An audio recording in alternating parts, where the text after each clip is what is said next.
Has anyone ever experienced something that followed them even after they moved, and only realized it was never tied to the house? Part 2. I didn't think I'd be back here writing an update. When I posted the first time, I honestly believed I'd either get ignored or laughed at. I wasn't prepared for how many people would recognize pieces of themselves in what I wrote. The comments didn't calm me down. They did the opposite. Too many people said the same things. Don't talk to it. Don't acknowledge it. Once it knows you notice, it changes. That was almost 3 weeks ago. I wish I had stopped there. For the first few days after posting, everything felt wrong in a different way. Not scary, quiet, too quiet. No whispers, no footsteps, no reflections misbehaving. I slept for full nights again. Deep, heavy sleep that felt like my body was recovering from something it had been holding back for years. I convinced myself the attention killed it. I told myself that whatever it was, it didn't like witnesses. But now I understand the truth. It didn't disappear, it adapted. The first sign wasn't sound or movement, it was time. I'd look at the clock and blink, and suddenly 20 minutes were gone. I'd sit down on my couch, phone in my hand, and the next thing I knew, the sun had shifted through the window. No memory of scrolling, no memory of thinking, just blank space. At first, I blamed exhaustion. Then I noticed the messages. Texts sent from my phone that I didn't remember writing. Emails replied to in my tone, but not my style. They weren't alarming, that was the worst part. They were normal, friendly, polite. But when I read them back, something felt hollow. Like the emotional weight was missing. Like someone had copied my voice, but not my intention. A coworker asked if I was okay. She said I'd been acting present, but not engaged. She said sometimes I'd look at people like I was trying to solve them, not listen to them. I laughed. I told her I was tired. I don't remember laughing. That night, I bought more cameras. I didn't care how paranoid it looked anymore. I needed proof.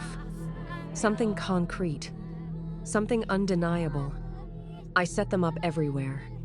Bedroom, living room, kitchen, bathroom hallway, even one facing my front door.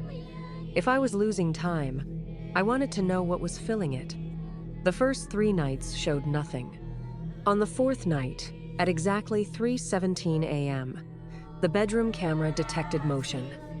I was sitting straight up in bed, not groggy, not confused, awake. My eyes were open, staring forward, completely still.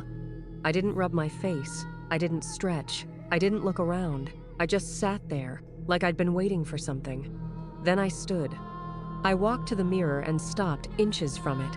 I stayed there for almost 11 minutes, no blinking, no shifting, just staring at my own reflection like it was someone else. Then, my mouth moved. The audio caught it clearly. I think I'm ready now. I don't remember saying that. I don't remember getting out of bed at all. When I woke up later that morning, my chest felt tight. Not pain exactly, pressure. Like someone had pressed their hands into me for too long.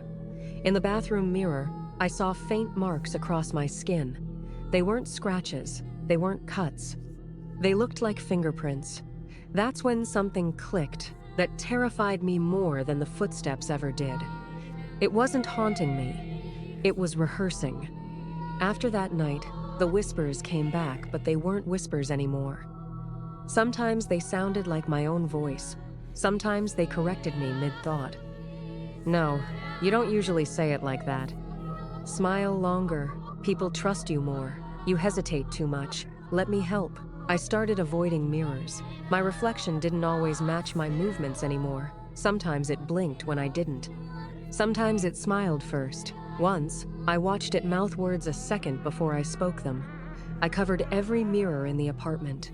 At 3:17 a.m., I woke up to the sound of fabric tearing. In the morning, every sheet I'd used to cover them was folded neatly on the floor. Perfect edges, careful corners. On the bathroom mirror, written through the steam, were 4 words.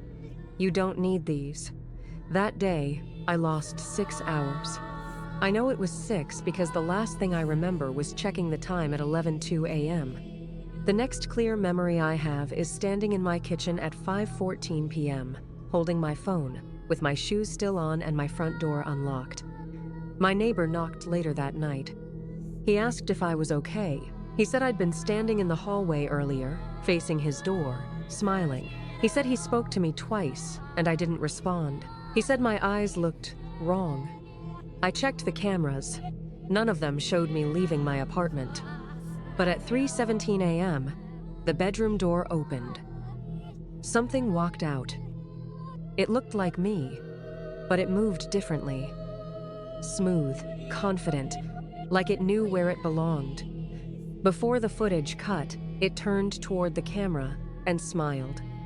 I don't know how much longer I can tell which.